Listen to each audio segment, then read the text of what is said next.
의를 심고 긍휼을 거두라. 지금이 곧 여호와를 찾을 때니 너희 묵은 땅을 기경하라. 마침내 여호와께서 임하사 의를 비처럼 너희에게 내리시리라. 너희는 악을 바꿔라. 죄를 거두고 거짓 열매를 먹었나니 이는 내가 내 길과 내 용사의 많음을 의뢰하였음이라. 그러므로 너희 백성 중에 요란함이 일어나며 내 산성들이 다 회파되되 살만이 전쟁의 날에 베다회를 회파한 것 같이 될 것이라. 그때 어미와 자식이 함께 부서졌도다. 너희의 큰 악을 인하여 베델이 이같이 너희에게 행하리니 이스라엘 왕이 새벽에 멸절하리로다. 아멘. 오늘은 묵은 땅을 기경하라. 성경에 나와 있는 말씀을 그대로 제목으로 삼아서 말씀을 드리기를 원합니다. 성경에는요, 이스라엘을 상징하는 나무가 있습니다. 세 가지 나무가 있는데 여러분 기억하세요? 포도나무가 있죠. 그리고 무화과 나무가 있습니다. 그리고 감람나무가 있습니다. 무화과, 포도도 우리가 많이 먹어보고, 미국에 와보니까 무화과도 있고요. 한국에도 있는데, 이스라엘 무화과 나무는 참 맛이 있습니다. 그걸 이렇게 말려서 팔기도 하고, 미국에서도 많이 구해 먹을 수가 있죠. 그리고 이제 감람나무가 있습니다. 이 포도나무는 열매를 맺어서 그 포도를 따가지고 음료수를 만듭니다. 그래서 이스라엘은 물이 귀합니다. 그래서 포도주 농도에 따라서 그것을 이제 10개 해가지고 음료수 같이 마시죠. 무화과 나무 열매는 그 식용이나 약용으로 사용합니다. 무화과를 말려서 먹기도 하고요. 또 그걸 약으로 쓰기도 하고, 감람나무는 특히 기름으로 씁니다. 그래서 감람류를 많이 사용하고 가끔 또 약용으로 쓰이기도 합니다. 이 세 가지 나무에 공통적인 것이 있는데 그건 뭐냐면 바로 열매를 거둔다라고 하는 것입니다. 열매를 맺는 과실나무죠. 그래서 이스라엘 사람들이 포도나무나 무화과나무나 감람나무를 심을 때는, 농사를 지을 때는 기대를 하죠. 많은 열매들을 맺어서 그걸 가지고 포도주를 담그기도 하고 기름을 짜기도 하고 먹기도 하는 그런 그들의 이제 그 농업 생활 습관이 있는 것입니다. 그래서 이스라엘 사람들을 향해서 예수님께서 복음을 증거할 때에도 열매에 대해서 많이 말씀합니다. 나는 포도나무에 너희는 가지다. 너희가 내 안에 내가 너희 안에 있으면 많은 열매를 맺게 될 것이다. 그렇게 말씀을 했죠. 만약에 많은 열매를 맺지 않으냐면 농부가 그 가지를 찍어서 불에 던질 것이다. 왜냐하면 열매 맺지 못하는 건 말라 죽어가는데 그거 어떻게 그냥 빨리 쳐야 돼요. 여러분들 나무 키워보시면 아시겠지만 썩어가는 나무는 빨리 쳐야 다른 곳에도 병들지 않고 영양분을 이렇게 뻗게 되죠. 하여튼 성경에는 열매 그리고 나무에 대한 비유의 말씀이 너무나도 많이 있습니다. 왜 주님께서 그런 말씀을 자꾸 하시는지, 성경에 왜 구약에서 신약 이르기까지 그 말씀을 많이 하시는지, 그것은 기독교 신앙은 열매 맺는 신앙입니다. 갈라디아서 5장 22절 이후에 봐도 무슨 말씀을 하십니까? 성령이 9가지 열매를 말씀합니다. 그러니까 성령께서 우리 안에 역사하셔서 우리를 인도하시면 우리에게 맺어지는 열매가 있는데 그것이 성령의 열매라고 하는 것입니다. 그래서 여러분, 신앙생활은 열매 맺는 삶입니다. 나 혼자 예수 잘 믿고 나 혼자 열심히 기도하고 나 혼자 하나님을 잘 섬기는 것으로 끝나는 게 아니라 그런 신앙생활을 통해서 나를 통해 열매가 이루어져야 하는 거예요. 나를 통해 사람들에게 뭐가 증거가 돼야 되고 나를 통해 사람들에게 기쁨이 되고 평안이 되고 은혜가 되는 그러한 열매 맺는 신앙의 삶이 필요하다고 하는 것입니다. 세상 사람들이 크리스찬들을 보며 야, 당신 정말 우리를 보면서 정말 크리스찬입니다. 당신 진짜 예수 믿는 사람입니다. 이렇게 인정하는 것이 얼마나 우리에게 귀한 일입니까? 그런 얘기는 그만큼 하나님이 우리를 인정하신다는 얘기입니다. 근데 만약에 크리스찬들을 하나님이 인정하지 않습니다. 그러면 사람들이 우리를 기독교인이라 인정하지 않고 저와 여러분들을 저를 목사로 인정하지 않고 여러분들을 성도로 집사로 인정하지 않으면 우리는 하나님 앞에 다시 한번 회개해야 되는 것입니다. 왜냐하면 그만큼의 열매가 없기 때문에 그런 거죠. 삶의 드러남이 없기 때문에 그런 거죠. 여러분, 신앙생활은 다시 말씀드리지만 나와 하나님과의 관계만을 고집하는 것은 신앙생활이 아닙니다. 하나님을 믿으면 성경 말씀대로 실천하는 거죠. 구제하고 선교하고 사랑하고, 그러나 의도적인 그런 내 힘의 근거인 능력이 아니라 성령님의 능력으로 그 성령의 열매를 통해서 복음을 증거하는 일, 사랑하는 일입니다. 본문에 기록되어 있는 이 호세아 10장의 말씀은 그럼에도 불구하고 이스라엘이 하나님을 잘 섬기지 못합니다. 겉으로는 무성한 무화과 나무고 겉으로는 포도나무가 울창하고 감람나무가 어마어마하게 큰데 막상 속으로 들어가서 열매를 따려고 하니까 하나도 열매를 딸 수가 없어요. 겉만 무성해요. 그저 형식적이고 바리새적이고 그저 남에게 보이게 한 것으로만 가득 차 있습니다. 그러니까 성경에 두 마음을 품었으니라고 이렇게 얘기를 해요. 이스라엘 백성들이 왜 그와 같이 열매 없는 신앙생활을 했나 보니까 마음이 두 갈래 길이에요. 마음이 두 갈래 길. 하나님께서 이스라엘을 얼마나 사랑하십니까? 그래서 풍요롭게 하셨습니다. 가나안에 들어가게 하시고 정착해 하시고 젖과 꿀이 흐르는 땅이라고 분명히 말씀했죠. 마찬가지로 정말 기가 막히게 풍요롭습니다. 여러분들 우리 교회 성도들하고 한번 저는 그 성지순례 언젠가 한번 가는 게 제 생각이 있고 꿈이에요. 그래서 집사님들 다 이렇게 한번 모시고 성지순례 한번 가보고 싶은데 저도 몇 년도입니까? 6년도 1월에 한번 가보고 여태 가보지 못했는데요. 깜짝 놀란 게 뭐냐면 이집트에서 이제 가나안으로 갈 때 밤에 버스를 타고 갑니다. 그런데 이집트는 분명히 색깔이 이렇게 노란색이다, 모래 색깔입니다. 그냥 다 황량한. 그런데 새벽이 돼가지고 아침에 돼서 이제 이스라엘 국경 지역에 왔습니다라고 내리셔서 이렇게 이제 대사관 뭐 이렇게 입국하듯이 심사를 받으십시오 하고 내렸는데 앞이 다 파란색, 녹색이에요. 기가 막힌 거예요. 뒤 이집트는 다 황토색이고 모래 색깔인데 땅이 연결되어 있거든요. 그런데 앞에는 다 녹색이에요. 야, 이 젖과 꿀이 흐르는 땅이 이거구나. 저는 그냥 한 번에 성경 말씀을 확 이해하게 됐습니다. 그래서 하나님이 축복하신 땅, 하나님이 축복한 백성들이 어떤 삶을 사는지를 깨닫게 되는 거죠. 이스라엘은 너무나도 많은 복을 받았습니다. 풍요로웠습니다. 모든 적군들을 하나님이 다 물리치셨고 심지어는 포도나무, 감람나무 여러 가지 삶 속에서 열매를 맺도록 해주셨습니다. 그런데 문제는 뭐냐면 그들이 감사하는 마음으로 하나님을 제사하지 않고 겉으로는 하나님을 제사한다고 행위를 보이지만 그러나 마음 중심은 내가 원하고 내가 얻고자 하는 곳에 우상을 세워서 거기에 섬기는 거예요. 그걸 바알, 그 당시 이제 바알 신을 섬겼거든요. 그러니까 이스라엘 백성들이 형식적으로 하나님을 섬기지만 마음 중심과 재물은 다 바알에게 갖다 바치는 것입니다. 왜 그렇습니까? 바알을 섬기는 것은 육신적인 정욕과 육체적인 쾌락을 얻기 위한 하나의 그것이 방법이거든요.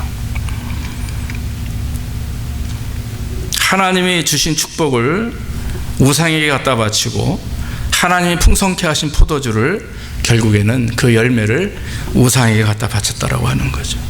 하나님께서 주신 축복을 잘못 사용한 것이 이스라엘의 범죄입니다. 성경은 왜 우리에게 이런 말씀을 하시는가 보면 우리는 하나님으로부터 받은 축복이 많이 있습니다. 여러분 다 건강하시죠? 예, 불편하고 아프시고 그러시는 분들도 많이 계십니다만은 그러나 여러분 이렇게 건강하게 걸어다니며 밥 먹을 수 있고 숨 쉴 수 있고 생활할 수 있는 것이 얼마나 감사한지 몰라요. 여러분들도 하나님께서 일용할 양식 주시고 여러분들의 삶의 물질의 복도 주셨고 지식도 주셨고 지혜도 주셨고 자녀들도 주셨고 다 주셨어요. 수없이 많은 복을 받습니다. 그러면 하나님의 자녀이기 때문에 사도 바울은 뭐라고 고백합니까? 너희 몸을 하나님이 기뻐하는 거룩한 산 제사로 드리라. 너희 몸이 기뻐하는, 하나님이 기뻐하는 산 제물이라는 말이거든요. 제물은 죽어야 됩니다. 죽어야 예배당에 와서 제물이 돼요. 재물이 살아있으면 뛰어다니면서 교회 엉망진창되는 거예요. 그러니까 재물은 죽어야 되거든요. 그러니까 내 안에 있는 내 욕심과 내 교만과 내 자아와 내 정욕과 모든 것들을 죽이고 주님 앞에 와서 성령님 나를 붙들어 주시고 내가 재물 되기 원합니다 라고 하는 것이 예배죠. 그러니까 모든 것을 주님 앞에 드리며 하나님을 예배하는 것입니다. 그런데 오늘날 많은 사람들이, 저를 비롯한 많은 사람들이 세상에는 우상에 대하여는 후한 사람들이 하나님에 대하여는 인색합니다. 세상을 위해서는 부지런한 사람들이 하나님을 위해서는 게으릅니다. 이스라엘이 포도 열매를 가지고 하나님께 감사하며 예배하며 축제를 벌려야 되는데 오히려 형식적인 예배만 하고 나머지 슬쩍 돌아가서 우상에게 제물을 바치고 거기 가서는 먹고 마시며 춤을 추는 그런 사악한 일들을 했다라고 하는 것은, 그 말씀은 오늘날 저와 여러분들이 하나님을 온전히 예배합니다 하면서도 아직까지도 마음 한구석에, 아니 한 중심에 세상을 향하여 달려나가는 그런 모습들을 하나님은 우리에게 말씀하시는 줄로 믿습니다. 여러분, 오늘 본문 말씀에 보니까 2절에 저희가 두 마음을 품었으니 이제 죄를 받을 것이다 그랬어요. 두 마음이 뭡니까? 하나님을 섬기는 것과 우상을 섬기는, 즉 바알을 섬기는 것을 동시에 했다라고 하는 것입니다. 신명기 6장 5절에 보면 너희는 하나님을 섬기되 마음을 다하고 성품을 다하고 힘과 뜻을 다해서 여호와 하나님을 사랑하라 그랬습니다. 그것은 내 모든 전폭적인 나의 모든 인격을 향해서 모든 것을 가지고 하나님을 사랑하라 했죠. 여호수아도 마지막 설교를 할 때 여호와를 섬기는 것이 너에게 좋지 않거든 너희 열조가 강 저편에 있는 그런 신을 섬기든지 너희 거하는 땅 아무리 사람의 신이든 너희 섬길 자를 오늘날 택하라. 나와 내 집은 오직 여호와만을 섬기겠다. 이렇게 고백을 했어요. 중요한 것은 애굽에서 탈출해서 가나안에 들어가게 하셨고, 가나안에서 땅을 분배하셨고, 그 땅에서 마음껏 12지파가 하나님의 은혜로 살아갈 수 있도록 하셨고, 그럼에도 불구하고 한 가지, 가나안에 있는 모든 민족들과 우상들을 다 척결해라 했음에도 불구하고 그 당시 여호수아와 많은 백성들이, 어떤 족속은 거민족이에요. 막 덩치들이 이만해. 군사로서 사용하기 너무 좋아요. 어떤 족속은 철병거가 있어요. 이스라엘이 감히 생각지도 못했던 철로 만드는 말이 끄는 병거가 있어요. 막. 그러니까 여호수아와 백성들이 그 사람들을 진멸시키지 않았어요. 그러니까 여러분, 그 사람들을 이스라엘 백성으로 삼아서 용사로 삼고 무기로 삼았지만 어때요 여러분? 그 사람들이 가지고 있었던 문화, 사상적인 배경, 종교적인 습관들은 버릴 수가 없는 거예요. 결국엔 이것이 자손을 낳고 시간이 흐르면서 이 짬뽕이 되어가지고 결국에는요, 이스라엘 백성들이 하나님을 섬겼던 그 순수한 선민이었던 그들이 점점 변질돼서 하나님 외에 다른 것들에 육신적인 기쁨과 즐거움에 눈을 뜨기 시작을 하는 거죠. 그래서 결국에는 이와 같이 어려움을 경험하는 그런 세대가 되었다라고 하는 것입니다. 예수님도 길을 가시다가 그랬죠. 무화과 나무가 있어서 시장하셨었던 것 같아요. 그래서 가가지고 무화과 나무에 열매가 있나 이렇게 보셨어요. 근데 겉으로 볼 때는 진짜 열매가 주렁주렁 열려 있어야 되는 나무였었어요. 근데 가보니까 한 개도 없어요. 한 개도. 예수님은 화가 나셨죠. 그 화는 인간적인 우리가 배고파서 느끼는, 저 배고프면 가끔 화내거든요. 그런 화가 아니고 불쌍한 마음, 영적인 그런 마음속의 분노였었어요. 열매를 맺어야 됨에도 불구하고 열매 맺지 못하는 이스라엘 백성들이 이렇게 캡처가 되는 겁니다. 그래서 야단을 치시죠. 저주하십니다. 뿌리 까지 말라 죽어요. 그 다음날 제자들이 보니까 정말 뿌리 까지 말라 죽었습니다. 사랑하는 성도 여러분, 열매 맺지 못하는 신앙은 문제입니다. 우리 아틀란타 제자교회가 열매 맺지 못하는 신앙, 열매 맺지는 못하는 교회라면 이것은 큰 문제입니다. 저부터 시작해서 우리가 회개해야 되는 거죠. 사실 저는 말씀을 준비하면서 저를 향해서 외치는 오늘 말씀이에요. 사실은 제 마음이 많이 묵은 땅이었던 것 같아요. 그래서 찬양하는데 막 눈물이 나오고요. 너무나 죄송스럽고 하나님 앞에 여러분들에게도 참 죄송합니다. 자, 그렇다면 이와 같이 이스라엘 사람들이 겉만무성하고 열매 없는 신앙, 또 우리의 삶 속에서 우리가 열심히 살아감에도 불구하고 하나님을 믿는다고 하는데 왜 우리 삶이 지치고 열매 맺지 못하는 신앙이 될까, 생활이 될까 돌아보면 제일 먼저 성경 말씀에 뭐라고 얘기합니까? 너희가 자기를 위하여 의를 심고 긍휼을 거두라 그랬어요. 그 말씀은 뭡니까? 심은 대로 거둔다는 하나님의 진리를 지금 말씀하는 겁니다. 자기를 위하여 의를 심으라라는 뭡니까? 이것은 너를 위해서 하나님 앞에 무엇인가 행하라, 그런 말의 의미가 아니라, 우리가 하나님을 위해서 무엇을 해야 한다는 것이 아니라 의로우신 하나님 앞에 내가 아무것도 할 수 없음을 고백하고 그 의로우신 주님을 의지하라, 이런 뜻이에요. 우리가 신앙생활 하다 보면 뭔가 내가 해야 되는 것으로 생각할 때가 있습니다. 봉사도 해야 되고 또 뭐도 해야 되고 그러면 지쳐버려요. 번아웃이라는 말이 있죠. 지쳐버립니다. 내 힘으로 내 의지로 하려고 하면 지칩니다. 내가 하기 전에 내 안에 성령께서 나를 사로잡아서 인도하실 수 있도록, 순종할 수 있도록, 헌신할 수 있도록 여러분 먼저 기도하시기를 주의 이름으로 축원합니다. 기도가 없으면 안 됩니다. 기도 없이 직분 불가능합니다. 기도 없이 목회자, 목사 불가능하죠. 기도 없이 장로, 권사 천만의 말씀이에요. 기도하지 않음에도 불구하고 막 세워나가는 게 문제죠.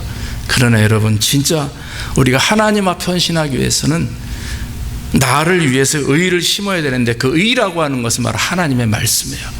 하나님의 능력이고 하나님의 은혜를 내 안에 심기울 때에 거기에 역사가 일어나고 긍휼의 은혜가 일어나게 되는 줄로 믿습니다. 긍휼을 거두길 원하십니까? 먼저 긍휼하신 하나님과 하나가 되기를 바랍니다. 긍휼과 자비의 복을 받아야 되는 거예요. 고기를 먹어본 놈이요 고기 맛을 알아요. 과일을 먹어본 놈이 과일 맛을 압니다. 어느 날 둘째 딸이, 제가 책을 보고 있는데 전화기를 갖다 대더니 아빠 이거 봐 그러더니만, 어떤 남자, 백인 남자애가 한 1살 2살 된 애가 생전 처음 베이컨을 먹어본 거예요. 그러더니 얘가 말이죠, 베이컨을 입에 딱 넣는 순간 오 베이컨 베이컨 하는데, 베이컨의 그 단어가 재밌는 단어예요. 나중에 한번 보여달라고 그래서 제가 깔깔대고 웃었어요. 그 아이가 그 베이컨은 살의 생전 1살밖에 안 됐지만 처음 못 보고 나서는 막 그냥 너무 환호를 지르고 소리를 지르는 겁니다. 그때부터 그 아이는 아마 베이컨 찾을 거예요. 제가 바나나를 처음 먹어본 게 초등학교 6학년 때입니다. 저희 아버님이 워커힐 타워 호텔 옛날에 일을 하셨는데 딱 3송이를 갖고 오셨어요. 우리 삼형제 하나씩. 제 기억으로 그때 아마 몇백 원 했을 것 같아요. 그거를 한 번에 먹어치웠으면, 아니에요, 이틀 걸렸습니다 먹느라. 이틀째 되는 날은 다 이렇게 문드러져가지고 시커멓게 썩었는데도 불구하고 그걸 아껴 먹느라 제가 이틀 동안 먹었던 기억이 지금도 생생합니다. 바나나 보면 웃음이 먼저 나와요. 여러분, 긍휼의 맛을 느끼면, 하나님의 자비와 사랑을 경험하게 되면 그것을 남에게 보이지 않을 수는 배기가 없어요. 그런데 그러지 못하고 있다고 하는 것은, 그것은 우리 자신이 묵은 땅입니다. 우리 자신이 은혜를 받음에도 불구하고 민감하지 못하고 반응하지 못하는 우리의 모습의 문제라고 하는 것입니다. 회개하길 원하고 회개합니다. 하나님 앞에 온전히 정말 하나님의 말씀을 다시 한번 마음속에 새기고 믿음으로 서기를 주의 이름으로 축원합니다. 그러면서 12절 하반절에는 묵은 땅을 기경하라 그랬어요.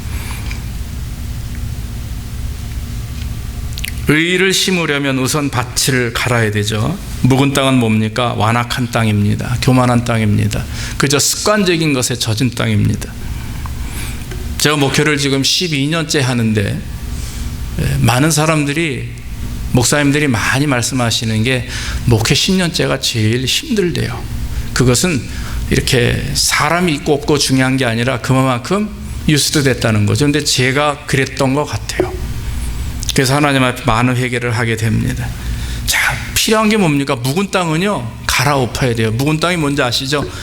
예전에 여러분 시골에 가보니까 큰아버님 댁에서 옥수수 밭하고 고구마 밭을 이렇게 하셨는데, 제가 청년 때였습니다. 형님들이 나가자 그러는 거예요. 일하러 가자 그래요. 그러더니 모자 씌우고 장화 신기고 장갑 끼우고 막 이렇게 저를 옷을 입히더니 끌고 나가요. 그 끌려갔죠. 뭣도 모르고 하루 종일. 제 평생에 그렇게 힘들게 일해본 적이 없어요. 고구마 밭을 다 갈아버리는 겁니다. 수백 평 되는데 그걸 다 갈아야 돼요. 소를 앞에 끌고 쟁기를 가지고 뒤에서 하고, 또 저는 그 옆에서 같이 끌고 다니면서 가더라고요. 그랬더니 그 안에 여러 가지 잡다한 돌도 있고 썩은 뿌리도 있고 막 이런 게 올라와요. 그걸 다 갈아엎어야 다시 거기에 고구마를 심고, 그걸 갈아엎어야 거기에 다시 옥수수를 뿌려야 거기서 밭이 자라요. 한번 열매 맺은 것은요, 계속해서 반복해서 갈아엎어야 돼요. 신앙생활도 마찬가지라고 좀 믿습니다. 오늘 성경은 그렇게 얘기합니다. 갈아엎어야 됩니다. 경작해야 됩니다. 기경해야 됩니다. 아무리 작년에 내 신앙생활이 좋았어도, 아무리 열매를 많이 맺었어도 올해는 다시 한번 갈아엎어야 되는 거예요. 매해마다, 매 순간마다 내 마음에 묵은 땅은 없는지 갈아엎어야 되는 거죠. 예수님은 신약의 마태복음 13장에 4가지 밭을 말씀하셨습니다. 잘 아시죠? 옥토밭, 길가밭, 돌짝밭, 가시덤불이라고 그랬어요. 그 4가지 밭을 말하면서 가장 좋은 것은 옥토밭입니다. 부드럽게 잘 경작되어 있는 밭인데 거기에 돌짝밭이 있어요. 겉으로는 좋은 땅 같은데 그 안에 돌들이 가득합니다. 그러니까 씨앗이 내려서 뿌리를 내리지 못하고 금방 죽어요. 세상적인 근심과 염려, 상처 이런 것들이 가득 차 있습니다. 또 한 가지는 길가밭입니다. 길가밭에 씨앗이 뿌려졌는데 새가 날아와서 싹 먹어버려요. 뿌리를 내리기 전에 길가밭은 워낙 다져져 있기 때문에, 그래서 우리의 삶의 습관적인 것, 그런 대충 이런 것, 영적인 게으름 이런 것을 표현합니다. 가시덤불이 있죠. 뭔가 심겨지면 잘 나는 그런 땅이긴 하지만 한 20cm, 30cm 자라다가 그 가시덤불에 온몸을 찔려가지고 상처를 받아서 결국 그 줄기가 시들어 죽고 맙니다. 처음에 뿌리를 내리지만은 그러나 세상의 염려와 그 다음에 여러 가지 환난과 여러 가지 문제로 인해서 결국에는 넘어지게 되는 그런 것을 표현했죠. 그러나 옥토밭은 그러지 않습니다. 심기운 대로 30배, 60배, 100배의 귀한 열매를 맺습니다. 왜냐하면 그만큼 땅이 부드럽게 경작되어 있어 이미 준비되어 있어요. 그래서 하나님께 영광을 돌리는 그런 모습이 되는 것입니다. 사랑하는 성도 여러분, 우리의 삶 속에 신앙의 열매를 아름답게 맺기 위해서는 제일 중요한 것이 옥토밭이 필요하고요. 그 다음에 깊이 뿌리 깊은 신앙이 필요합니다. 과연 우리의 삶이 어떤지 한번 돌아봅시다. 혹시 나는 옥토밭인가? 혹시 내 삶이 잎만무성한 그런 참 무화과 나무와 같은 열매 없는 삶은 아닌가 한번 돌아보아야 될 줄로 믿습니다. 사실 여러분, 우리도 이렇게 농사는 아니지만 여러분들이 씨앗도 심어보고 그러셨는지 모르겠지만요, 잘 자란다, 잘 자라지 않는다는 두 가지가 있다고 그러죠. 하나는 씨앗이 좋은가, 땅이 좋은가, 흙이 좋은가요. 씨앗도 좋아야 되고요, 흙도 좋아야 돼요. 사실 하나님의 말씀은 흔들림이 없어요. 잘못됨이 없는데 그걸 증거하는 사람들, 목회자들이, 설교자들이, 증거하는 자들이, 또 크리스찬들이 잘못 증거하고 잘못 행하기 때문에 그것이 열매 맺지 못하는 경우가 많이 있습니다. 그 부분에 대해서는 저는 목사로서 날마다 돌아보고 회개하게 되는 겁니다.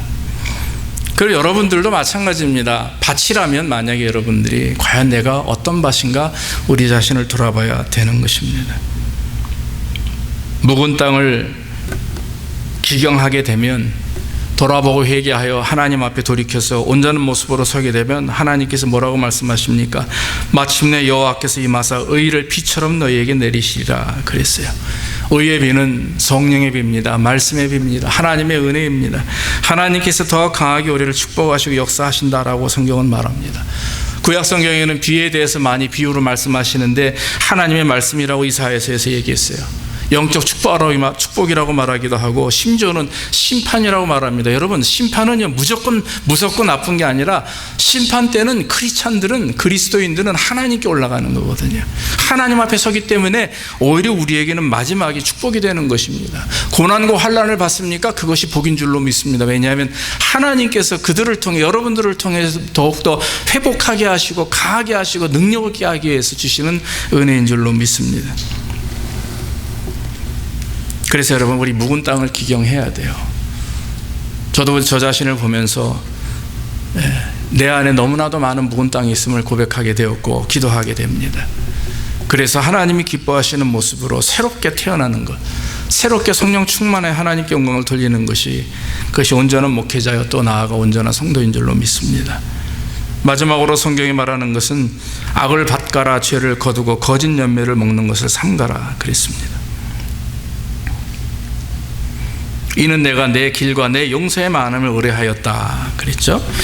악을 밭가라 죄를 거두고 거짓 열매를 먹는다. 여러분, 갈고 거두고 먹다, 그렇게 동사가 3개가 나옵니다. 우리가 심령의 밭을 갈고 의의 씨를 뿌리고 의의 열매를 거두게 되는 것이 하나님을 믿는 성도의 모습인데, 반대로 악을 밭을 갈고 악의 씨를 뿌리고 죄를 거두면 여러분 뭡니까? 멸망이죠. 욕심이 잉태한 즉 죄를 낳고 죄가 장성한 즉 사망을 낳는다. 야고보서가 그렇게 고백을 합니다. 특별히 여러분, 이스라엘이 범죄한 이유가 있는데 그게 뭐냐면요, 길과 용서의 많음을 의뢰하였다 그랬어요. 그래서 13절 중반에 이는 내가 내 길과 내 용서의 많음을 의뢰하였다 그랬어요. 내 길과 내 용서의 많음을 의뢰했다. 그 얘기 뭡니까?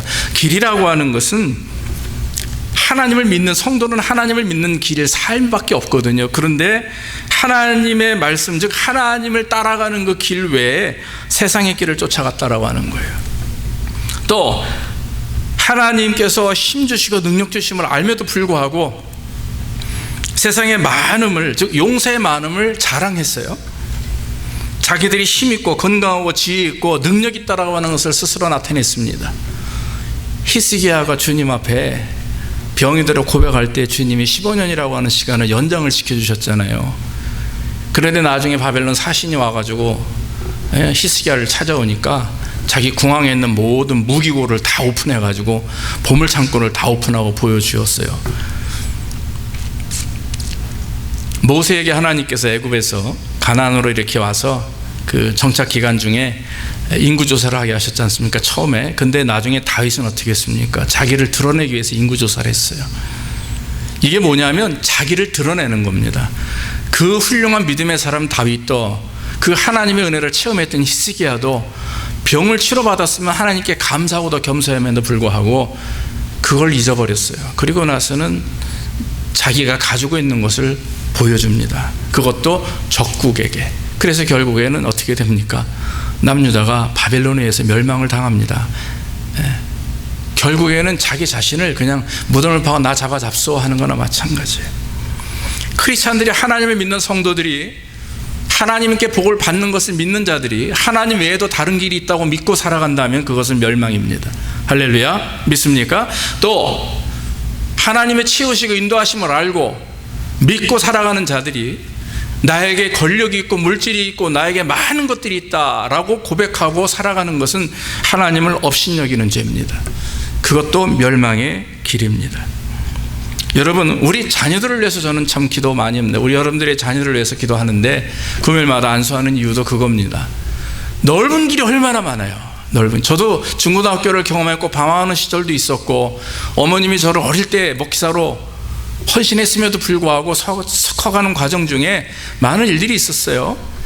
그런데 여러분, 그 부모님의 기도, 그 무릎 꿇고 새벽마다 기도하시는 그 어머님의 기도가 저를 바로잡으셨거든요. 우리가 여러분, 아까도 제가 기도했던 것처럼 자녀들을 위해서 온전히 서게 하는 이유는 아무리 여러분들이 돈을 갖다 많이 들여서 해보십시오, 아닙니다. 제일 중요한 건 여러분들의 무릎 꿇음입니다. 믿습니까? 그걸 하나님이 들으세요. 그걸 하나님이 기억하시고 힘들고 어려울 때마다 아이들에게 주입하십니다. 성령께서 인도하십니다. 저 아이들을 위해서 넓은 길이 아니라 좁은 길, 비록 힘들고 어렵지만 조금 손해보고 상처받고 조금 손가락질 당한다 할지라도 하나님 안에서 크리스찬답게, 아니 온전한 사람으로 살아가게 하는 것은 하나님의 능력인데 그것을 얻기 위해서는 우리가 여러분 기도해야 되는 것입니다. 그런데 이스라엘이 그걸 잃어버렸다라고 하는 거죠. 결국에 이스라엘은 어려움을 경험합니다. 백성들의 삶 속에 요란함이 일어났습니다. 요란함. 그걸 풀이한 걸 보니까 전쟁이라고 표현하고 있어요. 이스라엘이 수없이 많은 전쟁과 적군의 공격을 받습니다. 삶 속에서 평안함이 없는 거예요. 계속 마귀가 역사하고 공격하고 그래요. 산성이 회파됩니다. 그렇게 믿고 의지했던 인간적인 모든 것들, 이것이 중요하다고 생각했던 것들을 다 잃게 돼요. 잃어버리게 되는 것입니다. 모두 무너져 버리게 되는 것입니다. 어떤 분이 하나님께 헌신하고 하나님께 예물 드리는 성도들을 향해서 우리가 11조도 얘기하고 헌금도 얘기하고 헌신도 하고 봉사도 다 많이 얘기하는데 그 하나님의 치우심의 은혜를 그렇게 평가하더라고요. 그렇게 해석하는데 말이죠, 없는 것을 막 있게 하시는 그 하나님, 이렇게, 그건 약간 좀 무당 같지 않아요? 도깨비 방망이 같지 않아요? 그건 샤머니즘적이죠. 여러분, 갑자기 막 가난한 사람이 하나님을 믿었는데 막 갑자기 부자가 되고, 그거는 여러분, 그건 다 되는 거 아니에요. 그냥 특별히 그런 사람이 있지만 일반적으로 새 나가지 않도록 막으시는 게 하나님인 줄로 믿습니다. 제가 금요일 날은 저희 집 얘기를 잠깐 했는데 저희 집에 쥐가 한 가족이 살고 있었어요. 그분들이 계시면서 한두 달 전부터 밤마다 뛰어다니시는데 우리 지붕 1, 2층이 운동장이셨더라고요. 그래가지고 고민하다가 올킨스에다 연락을 해가지고 사람이 와서 하는데 제가 구석구석 보니까 아래층에 쥐구멍이 그라제 4개고요. 그걸 다 막았는데 하여튼 네 분을 잡았어요. 그래서 그런데 금요일 날 와가지고 이 친구가 딱 보더니만 또 한 가지 얘기를 합니다. 뭐냐면 여러분 그 지붕 있죠? 지붕하고 밑에 걸어가 있죠? 그 연결 부분이 구멍이 나가지고 쥐가 거기로 왔다 갔다 하는 통로를 찾아낸 거예요. 그거 사진을 찍어 보는데 진짜 한 2cm 정도 구멍입니다. 기다랗게. 그런데 거기를 쥐가 왔다 갔다 해가지고 거기에 통로가 생겨서 아주 반질반질하게 달았더라고요.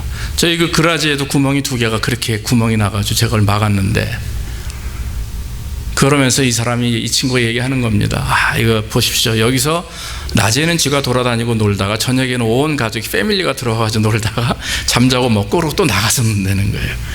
스콜 수도 있지만 다람쥐일 수도 있지만 렛이래요. 마우스나 렛. 근데 제가 잡은 게 하나는 큰 렛이고 3마리는 새끼였거든요. 더러운 얘기 죄송합니다만은 제가 그걸 보면서 그렇구나. 우리가 살고 있는 하우스조차도 집이 크진 않지만 여러분 방 3개짜리 집 뻔하잖아요. 그런데 그 2cm짜리 구멍, 길이는 한 5, 6cm 되고요, 넓이가 2cm인데 요 구멍 하나에 사악한 것들이 마음껏 들어왔다가 마음껏 나가고 지멋대로 저를 흔든 거예요. 저희 밤마다 우리 아이들이 경악을 금치 못하고 잠을 못 자는 거예요. 쥐들이 뛰어노니까. 그걸 보면서 우리의 신앙의 삶이 그렇구나라는 것을 알게 됐어요. 알고 있는 거지만 직접 제가 저희 집에서 그런 걸 보니까 저 모습이 내 모습이구나, 그런 것을 하나님이 깨닫게 하셨어요. 그래서 여러분 왜 집도 시간이 지나면 한 번씩 이렇게 페인트 칠도 하고 지붕도 고치고 다 해야 되잖아요. 그걸 하지 않고 그저 그냥 방치하고 나니까 결국에는 그런 것들이 들어와 가지고 우리를 괴롭게 하는 거죠. 저는 개인적으로 느꼈습니다. 하나님 앞에 기도해야 되는 건 목사가 더 기도해야죠. 더 말씀 봐야죠. 더 헌신해야죠. 더 회개해야 됩니다. 집사님들도 마찬가지입니다. 주님의 일을 하고 말씀대로 산다고 하면, 직분자라면 정말 여러분 우리 집에는 그렇게 투자하고, 하지만 어떻게 내 영적인 부분에 있어서는 그렇게 투자하지 않냐 이거예요. 영적인 투자는 예배하는 것입니다. 기도하는 것입니다. 말씀 보는 것입니다. 하루에 1시간만, 하루에 30분만 말씀 봐도, 하루에 1시간만 설교 듣고 기도해도요, 여러분들의 신앙의 삶이 그 개념이 다르고 목적과 목표가 바뀌게 되는 줄로 믿습니다. 시편 127편에 이렇게 말씀하죠. 여호와께서 집을 세우지 아니하시면 세우는 자의 수고가 헛되고 여호와께서 성을 지키지 아니하시면 파수꾼의 경성함이 허사로다 그랬어요. 여러분의 영적인 집, 여러분들의 자녀들, 여러분들의 사업과 여러분들의 비전과 미래, 주님이 지으셔야 됩니다. 주님이 붙드셔야 됩니다. 그래야 바로 이루어지게 될 줄로 믿습니다. 결론적으로 말씀을 드립니다. 사랑하는 성도 여러분, 묵은 땅을 기경합시다. 할렐루야. 구멍난 부분들을 메꾸기를 바랍니다. 저부터 메꾸겠습니다. 저부터 기경하겠습니다. 여러분, 열매 없는 우리의 모습을 돌아봅시다. 열매가 있다면 하나님께 감사해요. 하나님께서 자꾸 이제 우리 교회에 부흥을 일으켜 주시고 또 은혜를 주실 줄로 믿습니다. 두 마음을 품은 생각들을 버립시다. 하나님을 믿으면 하나님을 끝까지 믿으세요. 하나님 믿으면서 한쪽으로 세상을 쫓지 마십시오. 그러면 넘어집니다. 그러면 하나님이 섭섭해하세요. 하나님을 두려워할 줄 알아야 됩니다. 우리 자녀분들을 잘 양육하시는 우리 집사님들 가만히 보면은요, 엄마로서 아빠로서 어떤 두려움의 존재가 이렇게 돼 있어요. 다시 말하면 아이들이 우리 엄마 우리 아빠 하면 무조건 그냥 친구 같고 이런 것보다도 우리 아빠는 이런 권위가 있어, 우리 엄마는 이런 무서움과 권위가 있어, 이걸 좀 느껴야 되거든요. 그 얘기 뭡니까? 무조건 야단치는 게 아니라 인격체로서 대하며 그들에게 온전한 것을, 바른 길을 가르쳐주기 위해서 야단도 치고 어루만지기도 하는 그런 훈계와 양육이 필요하거든요. 근데 우리가 하나님을 두려워할 줄 모르고 그저 하나님은 사랑의 하나님이라고 하니까 사랑만 요구하게 되면 문제가 되는 거예요. 하나님은 여러분들 야단치실 수도 있습니다. 여러분, 우리 자신을 돌아보면서 여호와 하나님이 두려운 분인 줄 여러분들 믿으시기를 주의 이름으로 축원합니다. 그리고 여러분, 길은 오직 한 길 여호와밖에 없습니다. 우리가 아무리 가진 것이 많다 해도 내가 가지고 있는 것들을 자랑하다 보면, 그것을 의지하다 보면 하나님은 그것을 거두어 가시게 되는 것입니다. 왜냐하면 하나님은 질투의 하나님이시기 때문에 그래요. 묵은 땅을 기경합시다. 그래서 우리의 모습이 더 하나님 앞에 온전한 자로, 또 회개하고 돌이켜서 하나님께 영광 돌리는 자로 세움받는 저와 여러분들 되기를 주의 이름으로 축원합니다. 기도하겠습니다. 아버지 하나님, 오늘도 부정한 종을 통해 하나님의 말씀을 증거할 수 있도록 인도하시니 감사합니다. 믿음에 믿음을 더하시고 우리 안에 있는 그런 하나님 굳어져 있는 부분들, 또 영적인 게으름, 이런 것들이 다 하나님 새로워질 수 있도록 축복하여 주시옵소서. 기도하게 하시고 회개하게 하시고 더 하나님께 간구하게 하시고, 우리가 시간과 정성을 들여 하나님을 예배하며 삶 속에서 아름다운 열매 맺는 그런 하나님의 자녀들 될 수 있도록 복을 내려 주시옵소서. 감사하고 예수님의 이름으로 기도하옵나이다. 아멘. 우리